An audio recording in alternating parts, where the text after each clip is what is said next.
Hamdiona Terolli, maturante e gjimnazit Themistokli Gërmenji në Korçë, është fituese e medaljes së artë në maturën shtetërore 2026. Ky vlerësim është akorduar për rezultatet e shkëlqyera të arritura jo vetëm në provimet e maturës, por edhe gjatë gjithë viteve të shkollimit. Sipas saj, medalja e artë ka qenë një objektiv i kahershëm, i arritur fal punës së vazhdueshme, sakrificës dhe mbështetjes së familjes dhe stafit pedagogjik. Është vërtet një arritje shumë e madhe, në fakt ishte edhe ky synimi përfundimtar në rrugtimin tim të gjimnazit, pra që unë të përmbyllja rrugtimin tim 3 vjeçar në gjimnazin Themistokli Gërmenji duke marrë edhe medaljen e artë, duke bërë dhe unë një ndër ato nxënëse që kanë fituar medaljen e artë në këtë shkollë. Normalisht që ka vërtet shumë lodhje, ka shumë sakrifica, ka orë të gjata studimi, ka ndoshta edhe ndonjë festë ose ndonjë dalje me shoqërinë që ti e ke shmangur. Pavarësisht se medaljen e marron është një medalje që i takon të 3 bashkëpunëtorëve si mua, ashtu edhe shkollës, ashtu edhe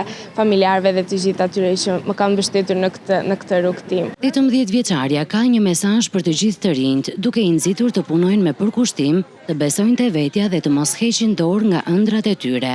Lodhja, sakrificat, puna është përbler në fund në një mënyrë ose në një tjetër dhe gjithmonë ai i cili mëson edhe ai i cili është i vendosur në qëllimet që i ka vendosur vetes, do ja dalë. Shembuj suksesi si ky i Hamdiona Terollit dëshmojnë se puna, këmbgulja dhe përkushtimi japin rezultate, duke u kthyer në një frymëzim për të rinjt që synojnë të arrijnë objektivat e tyre në arsim dhe mëtej.